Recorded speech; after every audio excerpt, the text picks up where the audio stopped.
जय हिंद दोस्तों, नमस्कार। कैसे हो सब लोग? आशा करता हूँ बहुत अच्छी होगी और मैं विष्णु आपका हार्दिक स्वागत करता हूँ। दोस्तों, हमने इंडियन ज्योग्राफी का एक फाउंडेशन बैच स्टार्ट किया था बिल्कुल शुरू से और निःशुल्क। उसी के क्रम में दोस्तों आज ये 35वां लेक्चर है और इससे पहले 34 लेक्चर हम प्रोवाइड करा चुके हैं। इसके बाद 2 टॉपिक और बचे छोटे छोटे, फिर इंडियन ज्योग्राफी सब्जेक्ट हमारा कंप्लीट हो जाएगा और इसका प्रत्येक पीडीएफ लेक्चर वाइज कंटेंट इसी प्रकार का मैंने टेलीग्राम चैनल पर डाल दिया है। टेलीग्राम चैनल का नाम है GSY विष्णु सर। सर्च करोगे तो वहां इंडियन ज्योग्राफी का तो कंटेंट है ही है, इंडियन पॉलिटी का भी मोस्ट इंपोर्टेंट कंटेंट पड़ा हुआ है, टॉपिक वाइज भी है। अगर आप पूरा एक साथ डाउनलोड करोगे तो एक साथ वाला भी है, कोई सा भी डाउनलोड करोगे। नोट्स इस प्रकार से डिजाइन किया गया है ताकि हमारे एग्जाम में सिंगल प्रश्न बाहर नहीं आए। आज हम जल परिवहन के बारे में जानेंगे और उसी के साथ साथ में बंदरगाहों के बारे में भी जानेंगे कि कितने प्रकार के बंदरगाह होते हैं, पोर्ट जिसे बोलते हैं, सी पोर्ट, बहुत शानदार तरीके से जानेंगे। और मैंने सबसे पहले आपको वायु परिवहन करा चुका हूं, रेल परिवहन आपको करा दिया है, इससे पिछली क्लास में सड़क परिवहन में आपको करा चुका हूं और हम आज करने वाले हैं जल परिवहन। प्रत्येक पीडीएफ इसी प्रकार का आप देखोगे, इस प्रकार का पीडीएफ मैं टेलीग्राम चैनल पर डाल दिया है, वहां से आप डाउनलोड कर लेना और नोट्स बना लेना। और याद रखेंगे, अगर ये देखा जाए कि बताओ भारत में ये 4 परिवहन में से सबसे ज्यादा यातायात होता है, सबसे ज्यादा किसका इस्तेमाल करते हैं लोग, तो याद रखेंगे 83% सड़क का इस्तेमाल करते हैं लोग और लगभग 9% रेल परिवहन का, 6% वायु परिवहन का और 2% जल परिवहन का लोग इस्तेमाल करते हैं। याद रखेंगे कितना सबसे ज्यादा सड़क, आप देख रहे कितना लोग सड़क से जा रहा है, ट्रेन से तो कितना कम जाता है, उससे कम फिर वायु से, वो सबसे कम जल परिवहन से। ये ट्रेड के लिए सबसे टॉप पर रहता है, ट्रेड व्यापार करने के लिए ये सबसे टॉप पर है, याद रखेंगे। तो ये सब नीचे आ जाएंगे व्यापार करने के मामले में।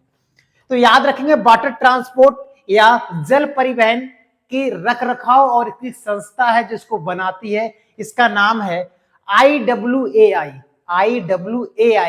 इसका नाम है inland waterway authority of India, Hindi में बोलते हैं भारतीय अंतरदेशीय जल मार्ग प्राधिकरण, हिंदी बोलते हैं। इसी का रखरखाव करता है और इसी की देखरेख करता है और बनाता भी है।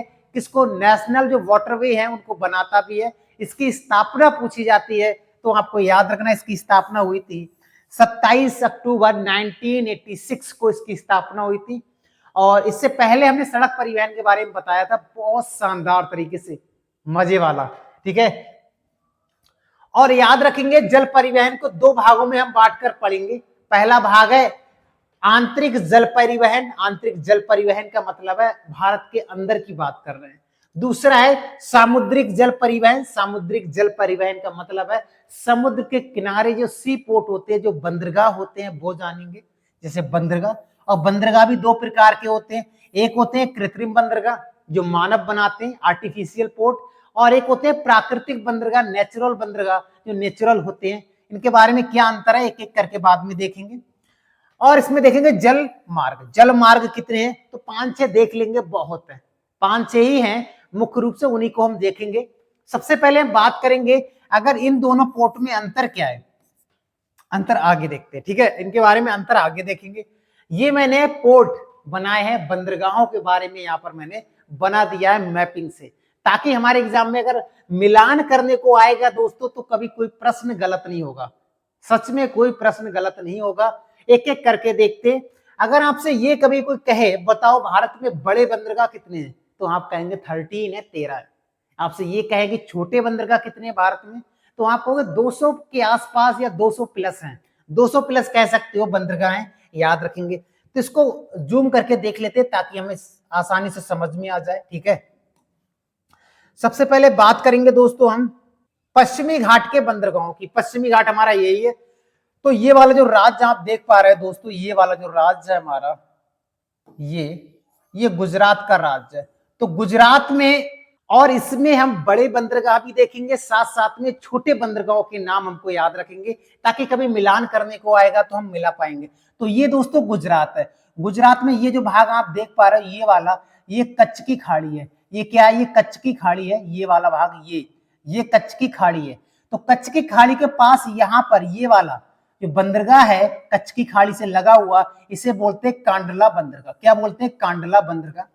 इसे नया नाम क्या है इसका? इसको ज्वारीय बंदरगाह क्यों कहते हैं ये बाद में देखेंगे, ठीक है, केवल अभी मैपिंग से देख रहे हैं, ठीक है। उसके बाद यहीं पर गुजरात का जो तट है यहीं पर पड़ता है ओखा तट। ओखा तट कहते हैं या ओखा पोर्ट कहते हैं या ओखा बंदरगाह कहते हैं, जहां पर ज्वार भी आता है। यहाँ पर ज्वार भी आता है, भारत का सबसे बड़ा ज्वार ओखा तट पर ही आता है। ओखा तट कहाँ है? तो द्वारिका के पास में। तो ये तो बड़ा बंदरगाह है। ये कौन सा है? ये बड़ा है, ठीक है। बाकी गुजरात में सभी छोटे हैं। ओखा तट भी छोटा है। उसके बाद द्वारका पोर्ट है, वो भी छोटा है। पोरबंदर भी पड़ता है दोस्तों यहाँ पर गुजरात में, ये भी छोटा है। उसके बाद भावनगर पड़ता है गुजरात में। ये खंबात की खाड़ी वाला भाग देख पा रहे हो, ये वाला जो भाग है दोस्तों ये खंबात की खाड़ी है। तो खंबात की खाड़ी के ऊपर पड़ता है भावनगर पोर्ट, भावनगर बंदरगाह, ये याद रखेंगे। तो गुजरात में इतने बंदरगाहों के नाम हमको याद रखने। और कांडला बंदरगाह से हमारे एग्जाम में क्या प्रश्न पूछे जाते हैं वो हम आगे देखेंगे, ठीक है। ये पड़ता है हमारा महाराष्ट्र का क्षेत्र। कौन सा है ये महाराष्ट्र का क्षेत्र पड़ता है, ध्यान से देखिएगा। और महाराष्ट्र में एक पोर्ट पड़ता है जो भारत का सबसे बड़ा प्राकृतिक बंदरगाह है या पोर्ट है, जिसे बोलते हैं मुंबई। एक शब्द और याद रखेंगे, अगर कहीं लिखा हुआ आ जाए पत्तन, क्या लिखा हुआ मिल जाए? पत्तन, तो पत्तन का मतलब भी बंदरगाह ही होता है, याद रखेंगे। या पोर्ट भी कह सकते हैं, PORT पोर्ट भी कह सकते हैं, या बंदरगाह भी कह सकते हैं। उसके बाद ये प्राकृतिक सबसे बड़ा बंदरगाह है, इसके फैक्ट के बारे में हम आगे देखेंगे। उसके बाद ये जो बंदरगाह है इसका भार कम करने के लिए एक न्यावा सेवा बंदरगाह बनाया था। इसका नया नाम जवाहरलाल नेहरू बंदरगाह है और ये भारत का सबसे बड़ा कृत्रिम बंदरगाह है। उसके बाद महाराष्ट्र में एक छोटा बंदरगाह है जिसका नाम है रत्नागिरी, याद रखेंगे। क्या नाम है? रत्नागिरी, याद रखेंगे। उसके बाद यही पड़ता है गोवा। आप देख पा रहे हैं छोटा सा राज्य है गोवा। गोवा का एक प्रसिद्ध बंदरगाह है मरमू गोवा। क्या नाम है? मरमू गोवा, याद रखेंगे। उसके बाद में ये जो भाग आप देख पा रहे हो ये वाला, ये कर्नाटक का भाग है। किसका भाग है? कर्नाटक का। तो कर्नाटक में जो पहला बंदरगाह है इसका नाम है न्यू मैंगलोर। ये बड़ा बंदरगाह है। ये कौन सा है? ये बड़ा बंदरगाह है। हम बाद में काउंट भी करेंगे कि 13 बंदरगाह कौन से हैं बड़े वाले, ठीक है। यानी ऐसे आप समझ सकते हो, इसका जो विलायक है ना, ये ब्लैक, ये ब्लैक, ये ब्लैक, ये ब्लैक, ये ब्लैक गोला है ना जिसका, ये बड़े बंदरगाह है, ऐसे समझ सकते हो आप, ठीक है। उसके बाद में ये छोटा बंदरगाह एक पड़ता है कर्नाटक में जिसे हम बोलते हैं कासरगोड। क्या बोलते हैं? कासरगोड, याद रखेंगे। एक छोटा बंदरगाह और है कर्नाटक में जिसका नाम है अनानूर। क्या नाम है? अनानूर, याद रखेंगे, ठीक है। क्या नाम है? अनानूर, याद रखेंगे। उसके बाद आगे बढ़ते हैं, उसके बाद आगे बढ़ते, ठीक है। इसको रफ कर देता हूं मैं, ठीक है। इसको मैं रफ कर देता हूं ताकि आगे बढ़ पाए, ठीक है। उसके बाद ये वाला जो भाग देख पा रहे हो आप, ये केरल का है। ये भाग किसका है? ये केरल का है। सबसे साक्षरता दर केरल की ही होती है। और केरल में एक बंदरगाह पड़ता है, ये पुराने समय से भी चला आ रहा है। जब वास्को डी गामा भारत में आया था तो कालीकट पे उतरा था और ये कोझीकोड कालीकट ही है। कोझीकोड को ही क्या कहते हैं? कालीकट कहते हैं, कालीकट बंदरगाह। वास्को डी गामा आया था, कब आया था? 1498 ईस्वी में, और कालीकट बंदरगाह पर उतरा था। आपने कहा, सोचा होगा कि यहाँ पर किसने स्वागत किया था? जमोरिन, यहाँ का शासक था, उसने स्वागत किया था। उसके बाद एक और है, ये बड़ा बंदरगाह है, इसका विलायक है ये बड़ा बंदरगाह है, जिसे बोलते हैं कोच्चि। क्या बोलेंगे? कोच्चि, ये बड़ा बंदरगाह है, याद रखेंगे। और जितने रेड कलर से लिखे हुए हैं ये सभी बड़े बंदरगाह हैं, ऐसे भी आप समझ सकते हो, ठीक है। एक और है केरल में जिसे हम बोलते हैं एलेप्पी, एलेप्पी भी कहते हैं। ये केरल का प्रसिद्ध छोटा बंदरगाह है, याद रखेंगे। उसके बाद ये जो राज्य है आपका, ये वाला राज्य, ये तमिलनाडु का राज्य है। और तमिलनाडु में सबसे पहला पड़ता है नीची साइड में, यानी हम ये कह सकते हैं कन्याकुमारी से लगभग 125 किलोमीटर दूर है तूतीकोरिन। इसे थूथीकोरिन के नाम से भी हम जानते हैं। एक छोटा बंदरगाह है जिसे हम नागपट्टनम के नाम से जानते हैं।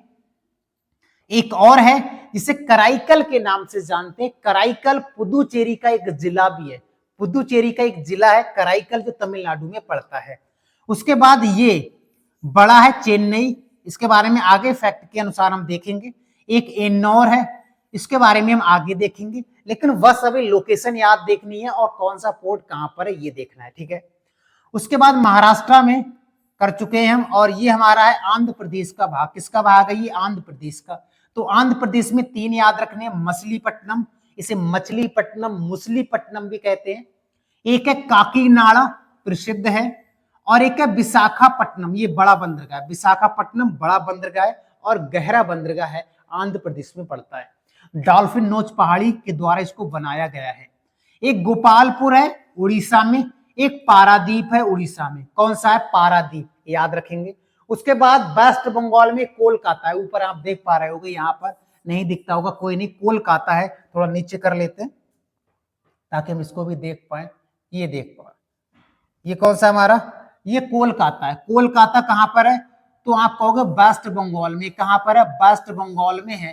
कोलकाता भी कह सकते हैं, हल्दिया भी कह सकते हैं, ये वेस्ट बंगाल में पड़ता है। ठीक है, तो इतने फैक्ट हमको यहाँ से देखने हैं। बस अभी लोकेशन बता दी है छोटे बंदरगाहों की और बड़े बंदरगाहों की। अब इनके बारे में एक एक करके देखेंगे हमारे एग्जाम में क्या क्या प्रश्न पूछे जाते हैं। बात करेंगे कांडला पोर्ट, कांडला बंदरगाह की। कहां बताया था मैंने? कहा था कांडला पोर्ट हमारा यहाँ पर पड़ता है। यही तो पड़ता है कांडला पोर्ट, कच्छ की खाड़ी के पास में कांडला। कांडला पोर्ट से हमारे एग्जाम में क्या क्या प्रश्न पूछे जाते हैं? तो पहला तो यही प्रश्न है, ये कहाँ है? तो आपका आंसर होगा ये कच्छ जिले में है। कहां पर है? आप कहोगे कच्छ जिले में है, गुजरात में है। कहां? गुजरात में। वही कच्छ जिला जहां पर जंगली गधों के लिए बहुत प्रसिद्ध है। और इसका नया नाम क्या है? इसका पुराना नाम है कांडला, इसका नया नाम है दीनदयाल बंदरगाह के नाम से हम जानते हैं। और ये यहां से जो व्यापार होता है, ये व्यापार सबसे ज्यादा पेट्रोलियम का कह सकते हैं, खनिज का कह सकते हैं, या अनाज का निर्यात किया जाता है कांडला पोर्ट से, याद रखेंगे। और ये एक ज्वारीय बंदरगाह है। प्रश्न आएगा भारत का एकमात्र ज्वारीय बंदरगाह कौन सा है? तो आप कहेंगे कांडला। क्योंकि जो बंदरगाह होते हैं, यहां से सबसे ज्यादा सामान एक्सपोर्ट और इंपोर्ट किया जाता है, ट्रेड के लिए बहुत इंपॉर्टेंट है। ए टू जेड जितनी भी वस्तु जो कुछ आप देख पा रहे हो, उसका 80% भाग विदेशों से ही आता है। चाहे अनाज, चाहे कोई मशीन, चाहे कोई गाड़ी, बड़ी गाड़ियां कहां से आती है? विदेशों से आती है। बढ़िया बढ़िया मशीनरी, मोबाइल, लैपटॉप, बहुत सारी ऐसी कंपनियां हैं जो विदेशों से सामान पहुंचाती हैं।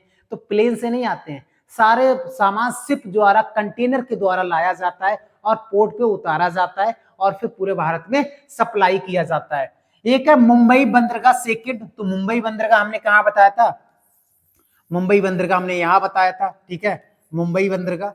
तो मुंबई बंदरगाह भारत का सबसे बड़ा प्राकृतिक बंदरगाह है। अगर कभी पूछा जाएगा तो आप बता पाएंगे ये कहां पर है? तो आप कहेंगे उल्हास नदी के दक्षिणी भाग में है। एक छोटी सी नदी है उल्हास, उसके दक्षिणी छोर पर है हमारा मुंबई पोर्ट। कौन सा? मुंबई पोर्ट। लिखा हुआ भी है। कहां पर है ये? महाराष्ट्र में। भारत का सबसे बड़ा प्राकृतिक बंदरगाह है और इसे भारत का प्रवेश द्वार भी कहते हैं। तो प्रश्न आएगा कि निम्न में से किस बंदरगाह को भारत का प्रवेश द्वार कहा जाता है? तो आपका आंसर होगा मुंबई। ठीक है, भारत का सबसे बड़ा कंटेनर बंदरगाह है। अब आप कहोगे सर तो न्यावा सेवा या जवाहरलाल नेहरू पोर्ट, कंटेनर वो भी बड़ा है, वो दूसरे नंबर पर है। ये भारत का पहला सबसे बड़ा कंटेनर, यहाँ पर बहुत विशाल विशाल कंटेनर रखे जाते हैं, यानी यहाँ पर कंटेनर आते हैं, उतारा जाता है, फिर वहां से सामान पूरे भारत में एक्सपोर्ट किया जाता है। ठीक है, उसके बाद बात करते हैं न्यावा सेवा। यहीं पर महाराष्ट्र में ही पड़ता है न्यावा सेवा। इसका नया नाम है जवाहरलाल नेहरू बंदरगाह और ये नवी मुंबई यानी महाराष्ट्र में है ये। और भारत का दूसरा सबसे बड़ा ये भारत का दूसरा सबसे बड़ा कंटेनर बंदरगाह है। और मैंने कहा था ये भारत का सबसे बड़ा कृत्रिम बंदरगाह है या आर्टिफिशियल पोर्ट है। वो कौन सा है? तो आपका आंसर होगा न्यावा सेवा या जवाहरलाल नेहरू। प्रश्न कभी आएगा तो हम लगा सकते हैं। नेक्स्ट है मुंबई बंदरगाह की सहायता करने के लिए इसको बनाया गया था, क्योंकि मुंबई बंदरगाह पर इतना अधिक भार पड़ रहा था, तो इसकी सहायता या हेल्प के लिए न्यावा सेवा को बनाया गया था। तो मानव ने ही बनाया है, आर्टिफिशियल है, कृत्रिम है, मानव निर्मित है, कौन सा? तो याद रखेंगे न्यावा सेवा। उसके बाद गोवा में, मैंने कहा था गोवा में ये पड़ता है। गोवा में एक छोटा सा बंदरगाह है जिसका नाम है मरमू गोवा। ये प्राकृतिक बंदरगाह है मरमू गोवा में पड़ता है। और मैंने जब नदियां करा रहे थे तो मैंने आपको बताया था गोवा की 2 प्रसिद्ध नदियां हैं, मांडवी और ज्वारी। तो ये ज्वारी नदी के मुहाने पर है मरमू गोवा पोर्ट। और ये मरमू गोवा पोर्ट से लौह एक्सपोर्ट किया जाता है विदेशों के लिए। यहाँ सबसे ज्यादा जो एक्सपोर्ट किया जाता है वो ईरान के लिए किया जाता है। और मैंने कहा था कि जो ज्वारी और मांडवी नदियां हैं ये आयरन ओर के लिए बहुत प्रसिद्ध हैं, याद रखेंगे, यही लिखा हुआ है नेक्स्ट पॉइंट में। ठीक है, आगे बढ़ते हैं। बात करेंगे न्यू मैंगलोर बंदरगाह। न्यू मैंगलोर बंदरगाह पड़ता है हमारा कर्नाटक में। कहां पड़ता है? कर्नाटक में, मैंगलोर स्थान पर ही पड़ता है, कर्नाटक में पड़ता है। आयरन ओर का यहां से निर्यात किया जाता है। आयरन ओर का मतलब मैंने आपको जब खनिज करा रहे थे तो मैंने कहा था आयरन ओर का भंडार अगर कहीं है तो वो कर्नाटक में ही है। और कर्नाटक में कहां बताया था? कुंद्रेमुख। कहां बताया था? कुंद्रेमुख में ही भंडार बताया था। और ये जो पोर्ट है ये मछली पकड़ने और चंदन का निर्यात किया जाता है यहां से। कहां से? न्यू मैंगलोर पोर्ट से, याद रखेंगे। उसके बाद बात करेंगे कोच्चि बंदरगाह की। किसकी बात करेंगे? कोच्चि बंदरगाह की। तो कोच्चि बंदरगाह कहां पड़ता है? तो आप कहेंगे केरल में पड़ता है। कहां पड़ता है? केरल में पड़ता है। ठीक है, केरल हमारा ये वाला राज्य है, ये देख पा रहे हो केरल है। तो ये केरल के अर्नाकुलम जिले में पड़ता है, पहला फैक्ट है। और ये जो पोर्ट है ये बिम्बनाड़ झील में है। ये पोर्ट कहां पर है? तो आप कहेंगे बिम्बनाड़ झील।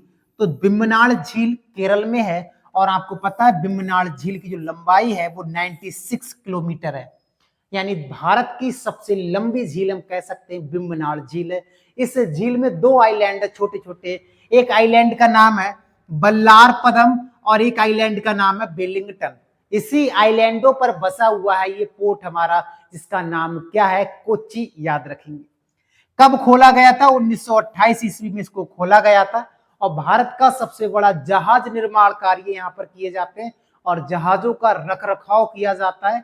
और ये सबसे बड़ा शिप यार्ड भी कह सकते हैं। जैसे गाड़ियों को खड़ा करने के लिए गैरेज होता है, ऐसे शिप को खड़ा करने के लिए शिप यार्ड होता है। ये भारत का सबसे बड़ा शिप यार्ड है कोच्चि, याद रखेंगे। तो इतने फैक्ट हमको यहाँ से याद रखने हैं। उसके बाद बात करेंगे तूतीकोरिन या थूथीकोरिन भी कहते हैं इसको। पहली बात ये कहा है तमिलनाडु में। कहा है? तमिलनाडु में। तमिलनाडु में कहां पड़ता है? तो मन्नार की खाड़ी में। क्योंकि अगर देखा जाएगा तो यहाँ पर पड़ता है हमारा श्रीलंका और ये पड़ता है यहाँ पर, ये है हमारी मन्नार की खाड़ी। ठीक है, तो मन्नार की खाड़ी में स्थित है और ये मत्स्य और मोतियों के लिए बहुत प्रसिद्ध है। ये मछली के लिए बहुत प्रसिद्ध है और यहाँ से मोती इस बंदरगाह से एक्सपोर्ट और इंपोर्ट किए जाते हैं। तो इसे पर्ल सिटी के नाम से भी जाना जाता है और याद रखेंगे इसे मत्स्य पोर्ट के भी नाम से जाना जाता है। मैंने कहा था कन्याकुमारी से लगभग 125 किलोमीटर उत्तर में है। आपको पता है कन्याकुमारी हमारा यहाँ पर है, तो कन्याकुमारी से लगभग 125 किलोमीटर उत्तर में है। और इसे एक और नाम से जाना जाता है, ये लिखा हुआ है B.O. चिदम्बरनार के नाम से इसको जाना जाता है। थूथीकोरिन या तूतीकोरिन कह सकते हैं। चेन्नई बंदरगाह तमिलनाडु में पड़ता है। कहां पड़ता है? तमिलनाडु में पड़ता है। इसका पुराना नाम मद्रास बंदरगाह के नाम से जाना जाता था। 1881 ईस्वी में इसकी स्थापना होती है, यह खुला था कह सकते हैं। और ये भी एक कंटेनर बंदरगाह है। ये भी कैसा है? एक कंटेनर बंदरगाह है और ये आर्टिफिशियल है, कृत्रिम है, मानव निर्मित है। कौन सा? चेन्नई।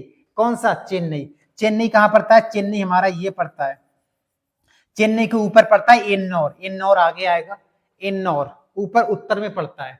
एन्नौर के बारे में कुछ खास नहीं था तो एन्नौर के बारे में नहीं लिखा। ठीक है, एन्नौर बाद में।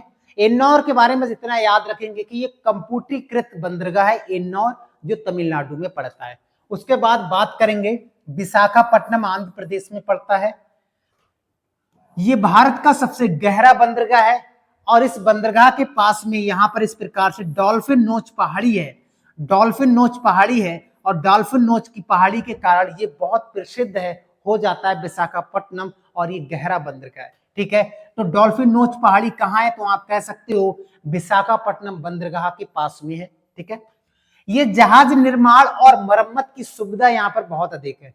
जैसे केरला में बताया था कोच्चि, ऐसे ही यहाँ पर तो कोच्चि टॉप पर है, ये दूसरे नंबर पर है। और यहाँ से आयरन ओर जापान के लिए निर्यात किया जाता है। कहाँ के लिए? जापान के लिए एक्सपोर्ट किया जाता है। जापान का कैपिटल क्या है दोस्तों? तो याद रखेंगे टोक्यो। कोलकाता बंदरगाह, इसे हल्दिया बंदरगाह के भी नाम से जाना जाता है। किस नाम से? हल्दिया बंदरगाह के नाम से जाना जाता है। एक और बंदरगाह का नाम याद रखना, पारादीप। पारादीप पड़ता है उड़ीसा में। कहां पड़ता है? उड़ीसा में पारादीप। और ये कोलकाता के बारे में हमने आपको बता ही दिया। कि कोलकाता समुद्र के तट पर नहीं है, समुद्र के तट पर नहीं है कोलकाता।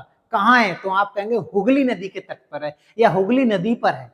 ये भाई हुगली नदी है, जो गंगा नदी आ रही है उत्तराखंड से, और उत्तराखंड से आने के जब बंगाल से बांग्लादेश में जाती है तो एक वितरिका नीचे की ओर प्रवाह कर जाती है, जिसे हम बोलते हैं हुगली नदी। एक प्रकार की विश्वासी घाटी नदी के भी नाम से इसको जानते हैं, और इसे डायमंड हार्बर के भी नाम से जानते हैं। किसे? कोलकाता बंदरगाह को। और एक और बंदरगाह है जिसे अंडमान निकोबार में पड़ता है, जिसे हम कहते हैं पोर्ट ब्लेयर। क्या बोलते हैं? Port Blair. तो एक बार हम 13 बंदरगाहों को काउंट कर लेते हैं, उसके बाद आगे बढ़ेंगे। ठीक है, 13 बंदरगाहों को हम काउंट कर लेते हैं, फिर हम आगे बढ़ते हैं। ठीक है, तो एक एक करके आप देखते रहना। इसी पे देख लेते हैं। ये हमारा कांडला बंदरगाह था एक, दूसरा हमारा मुंबई था, तीसरा न्यावा सेवा था, चौथा मरमुगुआ था, पांचवा न्यू मैंगलोर था, छठा कोच्चि था, सातवां तूतीकोरिन था, आठवां चेन्नई था, नवा एन्नौर था, 10वां विशाखापट्टनम था, 11वां पारादीप था, 12वां कोलकाता या हल्दिया था, और 13वां पोर्ट ब्लेयर है। कौन सा? पोर्ट ब्लेयर, याद रखेंगे। पोर्ट ब्लेयर अंडमान निकोबार की राजधानी है। तो 13वां ये था। तो 13 पोर्ट के बारे में हमने आपको बताया। उसके बाद हम जानेंगे कि जो राष्ट्रीय जलमार्ग हैं, वहां से हमारे एग्जाम में प्रश्न पूछे जाते हैं, तो हम 5 या 6 राष्ट्रीय जलमार्ग के बारे में याद रखेंगे। कौन कौन से देखते हैं। सबसे पहले बात करेंगे राष्ट्रीय जलमार्ग 1, नेशनल वाटरवे 1, कहां से कहां तक है? तो इसको जूम करके हम आपको बता देते हैं। ठीक है, इसको जूम करके हम आपको बता देते हैं। ये उत्तर प्रदेश है हमारा। उत्तर प्रदेश में यहां पड़ता है प्रयागराज। तो प्रयागराज से हल्दिया, हल्दिया इस प्रकार से आप देख पा रहे हो यहां तक हल्दिया। तो प्रयागराज से हल्दिया के बीच में ये चलाया गया है जलमार्ग। गंगा नदी पर है। किस नदी पर है? गंगा नदी पर है। और गंगा नदी वैसे निकलती कहां से? तो आप कहोगे उत्तराखंड से निकलती है। कहां से निकलती है? उत्तराखंड से निकलती है। तो ये कहां पर है? पहला वाला, तो आप ये कहोगे पहला वाला गंगा नदी पर बनाया गया है, गंगा नदी पर है। कहां से कहां तक है? तो आप ये कहोगे प्रयागराज से हल्दिया के बीच में। भारत का पहला और भारत का सबसे लंबा नेशनल वाटरवे है, याद रखेंगे। कितना है इसकी लंबाई? 1620 किलोमीटर है, और गंगा नदी पर है। स्थापना कई बार पूछा जाता है, स्थापना हुआ था 1986 में, याद रखेंगे। और ये लिखा हुआ भी है, भारत का सबसे पुराना और सबसे लंबा नेशनल वाटरवे है या राष्ट्रीय जलमार्ग है, याद रखेंगे। बात करेंगे दोस्तों दूसरा जलमार्ग कौन सा है? तो यहां पर लिखा है धुबरी से सादिया। अब धुबरी से सादिया कहां पड़ता है? तो ये है असम का जिला है या धुबरी जिला है, और असम का जिला सादिया है। तो धुबरी से सादिया ये वाला कौन सा है? दूसरा है। तो आप कहोगे यहां कौन सी नदी है? तो आपको पता है यहां से कैलाश पर्वत मानसरोवर झील से नदी निकलती है, इसका नाम ब्रह्मपुत्र। इस प्रकार से निकलने के बाद यहाँ पर गिर जाती है, बांग्लादेश में चली जाती है, और इधर से गंगा आती है। दोनों मिलने के बाद ही तो सुंदरवन का डेल्टा बनाती हैं। इनको मैंने डिटेल से बताया था जब नदियां कराई थी। ठीक है, तो ये वाला है दूसरा वाटरवे, याद रखेंगे। कहां से कहां तक? तो आप कहोगे धुबरी से सादिया। धुबरी क्या है? पूर्वी बिंदु है, और सादिया ये धुबरी है, ये पश्चिमी बिंदु है हमारा, किसका? असम का। और ये पूर्वी बिंदु है सादिया, असम का, याद रखेंगे। ये सादिया बॉर्डर पर है असम और अरुणाचल प्रदेश के। इसकी कुल लंबाई है 891 किलोमीटर। ब्रह्मपुत्र नदी पर है ये, और 1988 ईस्वी में इसकी स्थापना होती है। तो इतने फैक्ट हमको यहां से याद रखने। आगे बढ़े, ये दूसरा था। ठीक है, उसके बाद बात करते हैं तीसरा कहां से कहां तक है? तो लिखा है कोल्लम से कोट्टापुरम तक। अब कोल्लम कहां पर है? कोट्टापुरम कहां है? तो इसको जूम करके आपको बता देते हैं कहां पर है। यहां पर देखिएगा, पहले लोकेशन आपको बता देते हैं। ये केरल है। ये कौन सा हमारा? केरल है। तो केरल में ही पड़ता है ये नेशनल वाटरवे तीसरा। कौन सा? नेशनल वाटरवे ये तीसरा है, याद रखेंगे। कौन सा है? ये तीसरा है। ठीक है, अब हम आ जाते हैं फैक्ट पर। हमारे एग्जाम में फैक्ट क्या पूछे जाते हैं? ठीक है, ये है यहां पर। ठीक है, ये है दोस्तों। ठीक है, ये तीसरा है। कहां से कहां तक है? तो आप कहोगे कोल्लम से कोट्टम तक है। कितना किलोमीटर है? 205 किलोमीटर है। तो उद्योग मंडल और चंपकारा नहरों में, यानी दो नहर में है, एक चंपकारा नहर है, एक उद्योग मंडल नहर है। इन नहर पर बनाया गया है राष्ट्रीय जलमार्ग तीसरा और इसकी स्थापना होती है 1993 में, याद रखेंगे। चौथा कहां से कहां तक है, तो चौथा याद रखेंगे पुदुचेरी से काकीनाडा। काकीनाडा भी हमने देखा था, छोटा पोर्ट भी था। तो ये कहां पर पड़ता है, तो ये तमिलनाडु में पड़ता है पुदुचेरी। पुदुचेरी एक केंद्र शासित प्रदेश है, लेकिन पुदुचेरी एक जिला भी है जो कहां पड़ता है, तमिलनाडु में, और यहां पर पड़ता है काकीनाडा। काकीनाडा पड़ता है आंध्र प्रदेश में। ये कहां पड़ता है, ये तमिलनाडु में पड़ता है, काकीनाडा पड़ता है आंध्र प्रदेश में। चौथा वाटरवे है, इसकी लंबाई है 1095 किलोमीटर है दोस्तों। ये एलेरू, कोमानूर, बंकिंगम नहरों और दक्षिण भारत में कृष्णा गोदावरी नदियों के हिस्से से होकर गुजरता है। यानी इसमें 3 नहरें हैं, एलेरू नहर, कोमानूर नहर, बंकिंगम नहर, ये नहर है, और गोदावरी और कृष्णा नदी हिस्से से होकर गुजरता है। कौन सा, चौथा याद रखेंगे। 2008 में इसकी स्थापना होती है, ठीक है। पुरस्कार नेक्स्ट बढ़ते हैं, एंड लास्ट है हमारा राष्ट्रीय जलमार्ग है 5वां, कहां से कहां तक है, तो तलचर से धमरा। ये उड़ीसा में पड़ता है, तलचर यहां पर है और ये धमरा तक जाता है। उड़ीसा से, उड़ीसा में ही तलचर और धमरा, और इसकी लंबाई है 623 किलोमीटर, लेकिन किताबों में 588 मिलता है, जो सही नहीं है। 623 किलोमीटर बिल्कुल सही है। ब्राह्मणी नदी पर है। ब्राह्मणी नदी इसी प्रकार से उड़ीसा के भुवनेश्वर के पास में ही अपना क्या बनाती है, डेल्टा बना देती है। और 2008 में इसकी स्थापना होती है। जो धमरा नदी है, धमरा एक नदी है, ये जो लिख रहा है धमरा, ये धमरा नदी है बेसिकली देखा जाए, जो संयुक्त धारा से बनती है। संयुक्त धारा किस किस की, तो ब्राह्मणी नदी और बैतरणी नदी। ब्राह्मणी नदी क्या है, बैतरणी नदी क्या है, ऋषिकुल नदी क्या है, दया नदी क्या है, महानदी क्या है। जब नदियां करा रहे थे तो इसको बहुत डिटेल से मैंने बताया था, देख लोगे नदियों में बहुत बिंदास तरीके से। अगर ये कभी पूछा जाए भारत में कुल कितने जलमार्ग है, तो 111 हैं। 111 में से 5 तो अभी वर्तमान में चल रहे हैं, जो 5 मैंने करा दिए चल रहे हैं। जो छठा है 2016 में शुरू हुआ था, ठीक है। जो छठा है वो शुरू है, कहां से कहां तक है लिखा हुआ भी है, भागा से लखीपुर। भागा लखीपुर असम में, असम में, यानी ये वाला क्षेत्र आप देख पा रहे हो, ये यहां पर ये यहां पर पड़ता है। ये बराक नदी, बराक नदी निकलती इस प्रकार से और निकल जाती है ब्रह्मपुत्र नदी में, बराक नदी मिल जाती है। जो बराक नदी है ना, ये ब्रह्मपुत्र नदी की सबसे लंबी सहायक नदी है, लगभग 900 किलोमीटर इसकी लंबाई है बराक नदी। तो बराक नदी पर है ये छठा वाला, भागा से लखीपुर, याद रखेंगे। तो ये दोस्तों हमारे नेशनल वाटरवे हमने देखा था, और जितने भी बंदरगाह थे उसके बारे में हमने डिटेल से जाना था।